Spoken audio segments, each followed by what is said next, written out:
শুরুতে জানিয়ে দেব, ইরানকে সমর্থন করে এবার ইউরোপকে কড়া হুঁশিয়ারি করছে চীন ও রাশিয়া। জানিয়ে দেব, ইয়েমেনের বিদ্রোহী সরকারের প্রধানমন্ত্রীকে হত্যা করল ইসরায়েল। এরপরে রয়েছে গাজা সিটিকে বিপজ্জনক যুদ্ধক্ষেত্র ঘোষণা ইসরায়েলের। সর্বশেষ জানিয়ে দেব, ইসরায়েলি সেনাপ্রধানকে থামতে বললেন প্রধানমন্ত্রী নেতানিয়াহু। এতক্ষণ শুনছিলেন সংবাদ শিরোনাম, এবারে বিস্তারিত। ইরানকে সমর্থন করে ইউরোপকে চীন ও রাশিয়ার কঠোর হুঁশিয়ারি। ব্রিটেন, ফ্রান্স ও জার্মানির উদ্যোগে ইরানের বিরুদ্ধে পুনরায় জাতিসংঘের নিষেধাজ্ঞা আরোপের প্রক্রিয়া শুরু করার প্রতিক্রিয়া জানিয়েছে চীন ও রাশিয়া। মস্কো ও বেইজিং সতর্ক করে বলেছেন, এই পদক্ষেপ ভয়াবহ পরিণতির দিকে নিয়ে যেতে পারে। এতে কূটনৈতিক সমাধানের পথও রুদ্ধ হয়ে যাবে। 2015 সালে পরমাণু চুক্তির আওতায় থাকা স্ন্যাপব্যাক মেকানিজম সক্রিয় করেছে ইউরোপের 3 দেশ। এর ফলে 30 দিনের মধ্যে ইরানের উপর পূর্ববর্তী নিষেধাজ্ঞা পুনর্বহাল হওয়ার ঝুঁকি তৈরি হয়েছে। রাশিয়ার পররাষ্ট্র মন্ত্রণালয়ের বিবৃতিতে বলা হয়েছে, আমরা E3 দেশগুলিকে আহ্বান জানাচ্ছি তারা যেন নিজেদের ভুল সিদ্ধান্ত পুনর্বিবেচনা করেন, অন্যথায় এর পরিণতি হবে ভয়াবহ, বিপর্যয় ডেকে আনবে। অন্যদিকে চীনের পররাষ্ট্র মন্ত্রণালয়ের মুখপাত্র জিয়াকুং সাংবাদিকদের বলেন, এই মুহূর্তে ইরান ইস্যুটি একটি গুরুত্বপূর্ণ মোড়ে এসে দাঁড়িয়েছে। জাতিসংঘের নিরাপত্তা পরিষদে স্ন্যাপব্যাক নিষেধাজ্ঞা কার্যকর করার গঠনমূলক পদক্ষেপ নয় এবং এটি রাজনৈতিক ও কূটনৈতিক সমাধান প্রক্রিয়াকে ব্যাহত করবে। চীন ও রাশিয়া উভয়ই জাতিসংঘের নিরাপত্তা পরিষদের স্থায়ী সদস্য এবং জেসিপিও এর স্বাক্ষরকারী দেশ। এদিকে ইরানের পররাষ্ট্রমন্ত্রী আব্বাস আরাগচি ইউরোপীয় দেশগুলোর পররাষ্ট্রমন্ত্রীদের সতর্ক করে বলেছেন, এই বেআইনি এবং অযৌক্তিক পদক্ষেপের জবাব যথাযথভাবে দেওয়া হবে। 2018 সালে ডোনাল্ড ট্রাম্পের আমলে যুক্তরাষ্ট্র একতরফাভাবে জেসিপিও থেকে সরে গিয়ে ইরানের উপর কঠোর নিষেধাজ্ঞা পুনর্বহাল করেছিল। এরপর থেকে ইউরোপীয় পক্ষগুলোও তাদের অঙ্গীকার রক্ষা করতে ব্যর্থ হয়। ফলে ইরান ধাপে ধাপে নিজেদের চুক্তিভিত্তিক প্রতিশ্রুতি কমিয়ে আনে। এ বছরের জুন মাসের আগে পর্যন্ত ওয়াশিংটনের সঙ্গে ইরানের 5 দফা আলোচনা হয়েছিল, কিন্তু মার্কিন ইসরায়েলি আগ্রাসনের ফলে আলোচনার সেই প্রক্রিয়া থমকে যায়। এদিকে ইয়েমেনের বিদ্রোহী সরকারের প্রধানমন্ত্রীকে হত্যা করল ইসরায়েল। ইয়েমেনের হুতি বিদ্রোহী সরকারের প্রধানমন্ত্রী আহমেদ আল রাহাওয়াকে হত্যা করেছে ইসরায়েল। বৃহস্পতিবার 28 আগস্ট রাজধানী সানায় ইসরায়েলি বিমান হামলায় তিনি নিহত হন। আহমেদ ইরান সমর্থিত ছিলেন এবং ইসরায়েলের বিরুদ্ধে সাম্প্রতিক হামলায় তিনি জড়িত বলে অভিযোগ করেছেন। ইয়েমেনের আল জুমহুরিয়া চ্যানেল এবং আদেন আল গাদ সংবাদপত্র জানিয়েছে, হুথি প্রধানমন্ত্রী আহমেদ আল রাহাওয়াই একটি অ্যাপার্টমেন্টে ইসরায়েলি হামলায় নিহত হয়েছেন। পরবর্তীতে তার বেশ কয়েকজন সঙ্গীও নিহত হয়েছেন বলে জানা গেছে। ইসরায়েলের পক্ষ থেকে তাৎক্ষণিকভাবে নিশ্চিত করা হয়নি, তবে দ্য টাইমস অফ ইসরায়েল জোর দিয়ে এই খবর প্রকাশ করেছেন।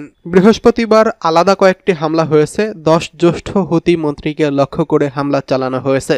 তারা গোষ্ঠীর নেতা আব্দুল মালিক আল হুথির বক্তৃতা শুনতে রাজধানীর বাইরে একটি স্থানে জড়ো হয়েছিলেন। সেই সমাবেশ লক্ষ্য করে সুনির্দিষ্ট হামলা হয়। সেই হামলার ফলাফল এখনও পুরোপুরি নিশ্চিত হওয়া যায়নি। যদিও ইসরায়েল চ্যানেল 13 নিউজ বৃহস্পতিবার রাজনৈতিক সূত্রের উদ্ধৃতি দিয়ে দাবি করেছেন, মনে হয় আক্রমণটি সফল হয়েছে। ওয়াইনেট জানিয়েছে, হামলায় হুথিদের পুরো সামরিক ও সরকারি অভিজাতদের নিশ্চিহ্ন করার আশঙ্কা ক্রমশই বাড়ছে। ইসরায়েলি গোয়েন্দা সংস্থা সমাবেশের রিয়েল টাইম বিবরণ সরবরাহ করা হয়েছে। তাদের রিপোর্টে আল হুথি যখন তাদের রিপোর্টে বলা হয়েছে, এলাকায় ভারী বিমান প্রতিরক্ষা ব্যবস্থা থাকা সত্ত্বেও ইসরায়েলি হামলা সফল হয়। আল হুথি যখন তার ভাষণ দিচ্ছিলেন তখন ইসরায়েল এটি পর্যবেক্ষণ করছে বলে জানা গেছে, তবে আল হুথি নেতাদের সচেতন থাকার কোনো ইঙ্গিত দেননি। হুথি কর্মকর্তাদের লক্ষ্যবস্তুতে ছিলেন হুথিদের প্রতিরক্ষা মন্ত্রী এবং সামরিক প্রধানও। তাদের ভাগ্যে কি ঘটেছে তা এখনও নিশ্চিত করেনি ইসরায়েলি সামরিক বাহিনী। এদিকে গাজা সিটিকে বিপজ্জনক যুদ্ধক্ষেত্র ঘোষণা করছে ইসরায়েল। ইসরায়েলি সেনারা শুক্রবার থেকে গাজা সিটিতে ভয়াবহ হামলার প্রস্তুতিমূলক অভিযান শুরু করেছে। ইসরায়েলি সেনাবাহিনী এক বিবৃতিতে জনবহুল এই নগরীকে বিপজ্জনক যুদ্ধক্ষেত্র বলে ঘোষণা করেছেন। ইসরায়েলি সেনাবাহিনীর মুখপাত্র আভিখাই আদরেই মার্কিন সামাজিক যোগাযোগ মাধ্যম এক্সের এক বিবৃতিতে জানিয়েছেন, পরিস্থিতি মূল্যায়ন এবং রাজনৈতিক নেতৃত্বের নির্দেশনার ভিত্তিতে আজ সকাল 10টা থেকে গাজা সিটিতে সেনা কার্যক্রমের সাময়িক মানবিক বিরতি আর কার্যকর হবে না। নগরীটিতে এখন পর্যন্ত এই বিপজ্জনক যুদ্ধক্ষেত্র হিসেবে বিবেচনা করা হবে। তিনি আরও দাবি করেছেন, সেনাবাহিনী সন্ত্রাসী সংগঠনগুলোর বিরুদ্ধে অভিযান অব্যাহত রাখবে, একই সঙ্গে মানবিক সহায়তা কার্যক্রমেও সহযোগিতা করবে। প্রত্যক্ষদর্শীরা আনাদোলুকে জানিয়েছেন, শুক্রবার সকাল থেকেই শহরের উত্তর ও পূর্বাঞ্চলে ভয়াবহ বিমান হামলা ও গোলাবর্ষণ শুরু হয়। আবাসিক এলাকায় কালো ধোঁয়া উঠতে দেখা গেছে। স্থানীয়রা জানিয়েছেন, ইসরায়েলি যুদ্ধবিমান টানা উড্ডয়ন করছেন এবং আল কামারা এবং আল সাফতাউই আবু ইস্কান্দার আল জাল্লা সড়কের শেষ প্রান্ত ইন্টেলিজেন্স টাওয়ার এলাকায় একের পর এক বিস্ফোরণ ও অগ্নিকাণ্ডের ঘটনা ঘটেছে। জাতিসংঘের ফিলিস্তিনি শরণার্থী সংস্থা সতর্ক করে বলেছেন, গাজা সিটিতে সামরিক অভিযান তীব্রতর হলে প্রায় 10 লাখ মানুষ আবারও জোরপূর্বক বাস্তুচ্যুত হওয়ার ঝুঁকিতে পড়বে। সংস্থাটি আরও যোগ করেছে, এই অঞ্চলে দুর্ভিক্ষ ইতিমধ্যেই নিশ্চিত হয়েছে, নতুন করে হামলা হলে মানবিক বিপর্যয় আরও তীব্র হবে। গত মার্চ থেকে ইসরায়েল গাজায় পূর্ণ অবরোধ আরোপ করেছেন, ফলে 24 লাখ মানুষের জন্য খাদ্য ও ঔষধের তীব্র সংকট দেখা দিয়েছে, দুর্ভিক্ষ ছড়িয়ে পড়েছে এবং মৌলিক সেবা ক্ষুণ্ণ হচ্ছে। জাতিসংঘের তথ্যমতে 2023 সালে অক্টোবর থেকে এ পর্যন্ত ইসরায়েলি হামলায় প্রায় 63,000 ফিলিস্তিনি নিহত হয়েছেন। ধ্বংসস্তূপে পরিণত হয়েছে গাজা সিটি। এদিকে ইসরায়েলি সেনা প্রধানকে এবার থামতে বলল প্রধানমন্ত্রী নেতানিয়াহু। ইসরায়েলের প্রধানমন্ত্রী বেঞ্জামিন নেতানিয়াহু খুব দ্রুত গাজার পূর্ণ নিয়ন্ত্রণ নিতে মরিয়া, তবে এর বিরোধী দেশটির সেনাপ্রধান chief of staff lieutenant general Eyal জামিরের মুখ বন্ধ রাখতে পারছেন না তিনি। দুজনের মধ্যে এমন বিভেদ প্রকাশ্যে আসায় বিপদে পড়েছে ইসরায়েলি সরকার। বিশেষ করে গাজায় পুরোপুরি দখলের অভিযান নিয়ে প্রকাশ্য দ্বন্দ্ব জড়ানো রাজনৈতিক অঙ্গনে নেতানিয়াহুর অবস্থান দুর্বল করেছে।